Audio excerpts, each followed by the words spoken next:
Census അടിസ്ഥാനത്തിൽ രാജ്യത്തെ ലോക്സഭാ സീറ്റുകളും നിയമസഭാ സീറ്റുകളും വർദ്ധിപ്പിക്കും എന്നുള്ളതിന് ഒരു സംശയവുമില്ല. എന്നാൽ ഉത്തരേന്ത്യയിലെ ഏതൊക്കെ സംസ്ഥാനങ്ങളിലാണ് വലിയ വർധനമുണ്ടാകുന്നത് വലിയൊരു കാര്യമാണ്.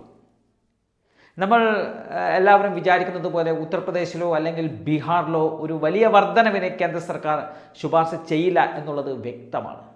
അതിന് നിരവധി കാരണങ്ങളുണ്ട്. മണ്ഡൽ കമ്മീഷൻ ഏറ്റവും എഫക്റ്റീവായി നടത്തപ്പെട്ടിട്ടുള്ള രണ്ട് സംസ്ഥാനങ്ങളാണ് ഉത്തർപ്രദേശും ബീഹാറും. ഏറ്റവും കൂടുതൽ OBC വോട്ടുകളുള്ള ഇടമാണിത്. പരമ്പരാഗതമായി BJPക്ക് OBC വോട്ടുകൾ അനുകൂലമല്ലാത്ത ഒരു സാഹചര്യം ഉണ്ടായിരുന്നു. പ്രത്യേകിച്ചും ഉത്തർപ്രദേശിലും അതുപോലെ ബീഹാറിലുമുള്ള യാദവ് വോട്ടുകൾ BJP വിരുദ്ധ വോട്ടുകളായി തന്നെയാണ് അവർ കണക്കാക്കപ്പെടുന്നത്. അതുകൊണ്ട് തന്നെ അവർക്ക് എക്കാലവും അത്തരം വോട്ടുകൾ നഷ്ടമായിരുന്നു. ഉത്തർപ്രദേശിലെ പ്രധാനപ്പെട്ട പാർട്ടിയാണ് സമാജ്വാദി പാർട്ടി. ഉത്തർപ്രദേശ് രാഷ്ട്രീയം നോക്കുമ്പോൾ സമാജ്വാദി പാർട്ടിയും കോൺഗ്രസും പ്രതിപക്ഷത്തുണ്ട്. സമാജ്വാദി പാർട്ടിക്ക് നല്ല ഒരു അടിത്തറ തന്നെ UPയിലുണ്ട്. ബീഹാർ രാഷ്ട്രീയത്തിലാവട്ടെ RJDക്കും അതുപോലെ തന്നെ JDUവിനും അത്യാവശ്യം വേണ്ട രീതിയിലുള്ള ഒരു വോട്ട് ബാങ്ക് അവിടുണ്ട്. എന്നാൽ BJPയും കോൺഗ്രസും നേർക്കുനേർ മത്സരിച്ചിട്ട് BJP ഏകപക്ഷീയമായി വിജയിക്കുന്ന ചില സംസ്ഥാനങ്ങളുണ്ട്. അതിലൊന്ന് ഗുജറാത്തും മറ്റൊന്ന് മധ്യപ്രദേശുമാണ്. കഴിഞ്ഞ കുറേ നാളുകളായി മധ്യപ്രദേശിൽ വലിയ മുന്നേറ്റം BJPക്ക് നടത്താൻ സാധിക്കുന്നുണ്ട്.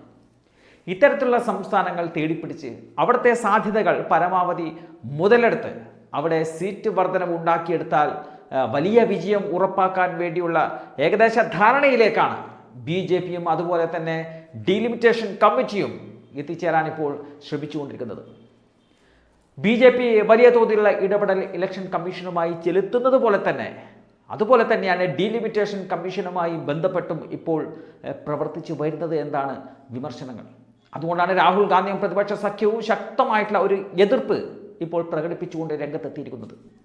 ഡീലിമിറ്റേഷൻ നടപടികൾ സുതാര്യവൽക്കരിക്കണം, എന്തൊക്കെ രീതിയിലുള്ള മാനദണ്ഡങ്ങൾ അനുസരിച്ചാണ് മണ്ഡല പുനഃക്രമീകരണം ഉണ്ടാക്കുന്നത്, അതിനുവേണ്ടിയുള്ള ബ്ലൂ പ്രിൻ്റ് ഉൾപ്പെടെയുള്ള കാര്യങ്ങൾ പൊതുജന മധ്യത്തിൽ തുറന്ന രീതിയിൽ ലഭ്യമാകുന്ന സാധ്യതകൾ ഉൾപ്പെടുത്തണം എന്നതാണ് ആവശ്യം. ജനാധിപത്യ രാജ്യമാണ് ഇന്ത്യ. ഇവിടെ ഏതൊക്കെ രീതിയിലുള്ള ഡിവിഷൻ ഉണ്ടാകണം എന്നതിൽ ജനങ്ങൾക്ക് വലിയൊരു പങ്കുണ്ട്. ഏതാനും ചില വ്യക്തികൾ സ്വാർത്ഥ താല്പര്യത്തിൻ്റെ പേരിൽ ചില പൊളിറ്റിക്കൽ പാർട്ടികൾ എടുക്കുന്ന അജണ്ട, പ്രത്യേകിച്ചും NDAയുടെ മൊത്തം അജണ്ട എന്ന് പറയാൻ കഴിയില്ല. ഇത് എപ്പോഴും സംഘപരിവാറിൻ്റെ മാത്രം അജണ്ടയായി മുന്നോട്ട് കൊണ്ടുപോവുകയാണ്. അജണ്ടകൾ നടപ്പിലാക്കുന്നതിൻ്റെ ഭാഗമായി ഇവിടെ മണ്ഡല ക്രമീകരണം ഉണ്ടായാൽ അത് നഖശികാന്തം എതിർക്കാൻ തന്നെയാണ് കോൺഗ്രസിൻ്റെ ഇപ്പോഴത്തെ നീക്കം.